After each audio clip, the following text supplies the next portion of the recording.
Tasty అయిన lemon rice ready అయింది. చూడండి ఈజీగా. ఎట్లుందే?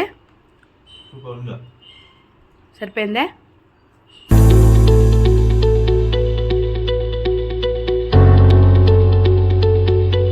Hi guys, welcome back to my channel Suma cooks. So good evening. First of all అయితే మేమైతే షిరిడీకి వెళ్ళేసి వచ్చాము. బాగా దర్శనమైంది, చాలా బాగా దర్శనమైంది. నా ఛానల్లో ఉన్నాయి వీడియోస్, మీరు చూడొచ్చు. హోటల్ గురించి, రూమ్స్ గురించి కూడా నేను వీడియో చేశాను. మీకు యూస్ఫుల్ అయితే మీరు చూడొచ్చు.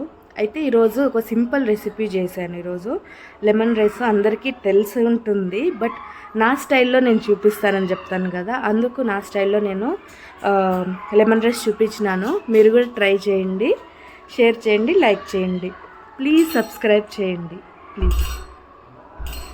రైస్కి అన్నిటికంటే ముందు రైస్ రెడీ చేసుకొని పెట్టుకున్నాను. ఇది కూల్గా అవ్వాలనేసి నేను పెట్టుకున్నాను సైడ్కి ఇది ఫస్ట్, సో దట్ ఇది అన్నము పొడిగా వచ్చేలాగా. సో ఫస్ట్ నూనె వేసుకుందాము. ప్యాన్లో కొంచెం ఎక్కువ వేసుకున్నాము. జీలకర్ర, ఆవాలు, బ్యాలు, ఉడికాయలు, కొంచెం శనగలు.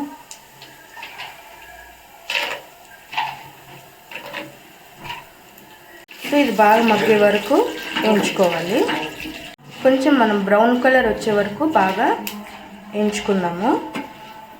మరి బ్రౌన్ వద్దు, కొంచెం ఈ కలర్ వస్తే మనము మిరపకాయలు, కరివేపాకు వేసుకున్నాము, పసుపు వేసుకున్నాము. సో ఇదంతా ఇంకొకసారి మిక్స్ చేసుకొని మనం ఇది రైస్లోకి కలుపుకుందాము. సో ఫస్ట్ ఉప్పు వేసుకుందాము స్టార్టింగ్లో.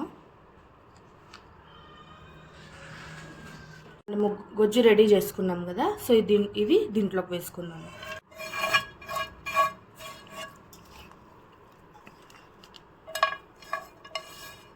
మిక్స్ చేసుకున్నాము.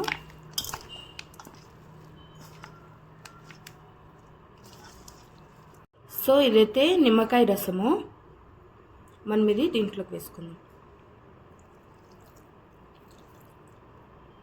మనం ఎంత నిమ్మకాయ వేసుకుంటే అంత టేస్ట్ వస్తుంది లెమన్ రైస్.